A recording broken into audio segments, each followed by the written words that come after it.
क्या आप जानते हैं दुनिया के मोस्ट कॉमन फोबियाज कौन से हैं? उनमें से एक है ट्राइपेरोफोबियास, यानी इंजेक्शन से लगने वाला डर, जो ज्यादातर बच्चों में होता है। दूसरा एंटोमोफोबिया, यानी कीड़े मकोड़ों से लगने वाला डर, एंटोनोफोबिया, जो ज्यादातर लड़कियों में होता है। तीसरा है एक्रोनोफोबिया। एक्रोनोफोबिया हाइट से लगने वाला डर, ऊंचाई से डरने वाला डर। आपको इनमें से कौन सा डर लगता है? कमेंट बॉक्स में जरूर बताइएगा। लेकिन इनसे भी ज्यादा और मोस्ट डर होता है, सबसे ज्यादा इंपॉर्टेंट डर जो सबको लगता है, तीन में से एक व्यक्तियों को लगता है, वो है ग्लोसोफोबिया, स्टेज का डर। स्टेज के डर को कैसे दूर किया जाए वो इस वीडियो में बात करेंगे। नमस्कार साथियों, मैं एंकर और मोटिवेशनल स्पीकर सौरभ खंडेलवाल आप सभी का मेरे यूट्यूब चैनल एंकर आज के पर स्वागत, वेलकम, खैर वक्तव्य करता हूँ। साथियों, स्टेज पर जैसे ही आपका नाम लिया जाता है, आपकी हार्ट बीट, धड़कन की गति तेज हो जाती है और आपका पैर कांपने लगते हैं स्टेज पर जाते ही, साथ ही पसीना आने लगता है आपको। क्यों ऐसा आपके साथ होता है? लेकिन अब नहीं होगा। लेकिन उससे पहले इस वीडियो को लाइक, शेयर और सब्सक्राइब कर दे चैनल को, ताकि वीडियो की अपडेट आप तक सबसे पहले पहुंचती रहे और इस तरह की जानकारी आपको मिलती रहे। साथियों, स्टेज पर फेयर को दूर करने के लिए मैं आज आपको 5 तरीके बताऊंगा। जो 5वां है वो सबसे मोस्ट होगा, आपके हृदय की गति को कम करने का तरीका। शुरुआत करते हैं पहले तरीके से। पहला तरीका है प्रिपेयर एंड प्रैक्टिस। जी हाँ साथियों, आपको अपने भाषण, स्पीच, कविता, पोएम, जो भी आपको बोलना है, सबसे पहले आपको उसकी प्रिपेयर करनी होगी। जी हाँ बिल्कुल, उसकी प्रिपरेशन कीजिए, उसकी तैयारी कीजिए, उसको लिखिए कि आपको बोलना क्या है। आपके पास वो सामग्री होनी चाहिए जो आप बोलना चाहते हो, जो आप मंच पर प्रस्तुत करना चाहते हो। दूसरा, प्रैक्टिस। जी साथियों, प्रिपेयर और प्रैक्टिस में फर्क होता है। प्रिपेयर मतलब उसको लिखना, उसको तैयार करना, आपकी सामग्री को जुटाना कि आपको बोलना क्या है। और प्रैक्टिस, प्रैक्टिस मतलब होता है उसकी तैयारी करना। आपको उसके लिए तैयार होना पड़ेगा। तो इस तैयारी करने के लिए मैं आपको 2 तरीके बताऊंगा। पहला, 5-10 समूह के लोगों को बिठाकर उसकी तैयारी कीजिए। लोगों को लाइए, बिठाइए, उनके सामने बोलिए, उनके सामने अपनी झिझक को खोलने की कोशिश कीजिए, उनके सामने प्रस्तुति दीजिए। और दूसरा तरीका, अगर आप लोगों को नहीं बिठा सकते, इकट्ठा नहीं कर सकते, तो बेस्ट और बेस्ट दूसरा तरीका है मिरर। मिरर के सामने बोलिए, मिरर के सामने अपने आप को प्रस्तुत कीजिए, अपने भाषण को बोलिए, अपने भाषण की तैयारी कीजिए। इससे आपका भाषण तैयार होगा और आप बेझिझक तरीके से आराम से बोल पाएंगे। दूसरा है no content, work on concept. जी हाँ साथियों, आपको अपने कॉन्टेक्ट पे नहीं, कॉन्सेप्ट पे काम करना है।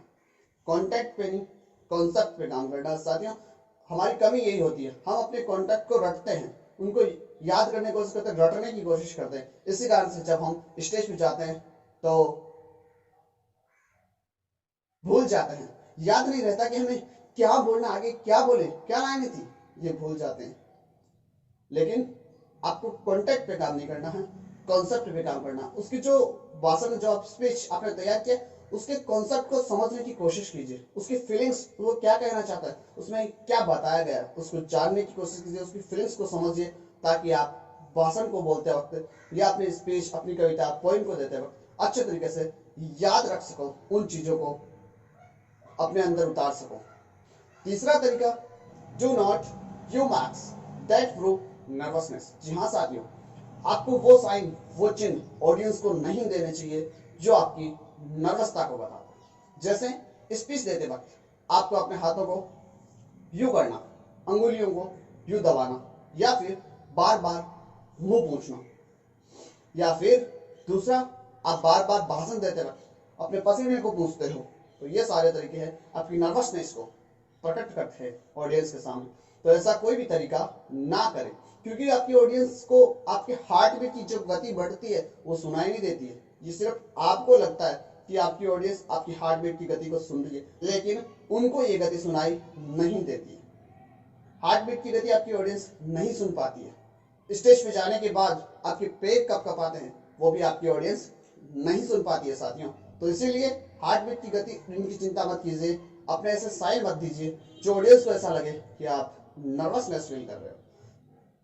चौथा, चौथा है जो मोस्ट है, थिंक पॉजिटिव। यहाँ साथियों, पॉजिटिव थिंकिंग में कितनी पावर होती है आप खुद भी जानते हो। थिंक पॉजिटिव, अपनी सोच को थोड़ा पॉजिटिव बनाइए। आपने जो भाषण किया, याद किया, उसको ऐसा समझिए कि मेरी तैयारी जो थी वो 100% है। मैं 100% तैयार हूँ अपने भाषण को देने के लिए, और मैंने अपनी पूरी तैयारी की है और मैं कॉन्फिडेंस के साथ इस भाषण को दूंगा। और जब आप थिंक पॉजिटिव करेंगे, पॉजिटिव सोचेंगे, तो जरूर आप काम भी पॉजिटिव तरीके से ही करेंगे और आपका जो पॉजिटिव काम है वो एकदम सक्सेस होगा। जो पॉजिटिव थिंक के साथ किया गया काम है वो सक्सेस की ओर बढ़ेगा। तो थिंक पॉजिटिव, पॉजिटिव सोच के साथ अपने भाषण को तैयार कीजिए, 100% अपनी तैयारी कीजिए और 100% दीजिए, ताकि आपको सफलता भी 100% ही मिलेगी। और सबसे पांचवा और मोस्ट, जब आप स्टेज पे जाते हो तो आपकी हृदय की गति बढ़ जाती है, सही है ना। जब भी आपका नाम स्टेज पे लिया जाता है आपकी हृदय की गति बढ़ जाती है, हार्ट बीट बढ़ जाती है। तो इसका बेस्ट तरीका है, पांचवा पॉइंट मेरा, डीप ब्रीथिंग। जी हाँ साथियों, जब भी आप मंच पर बोलना चाहते हैं उससे पहले अपने 3 बार आपको लंबी सांस खींचनी है।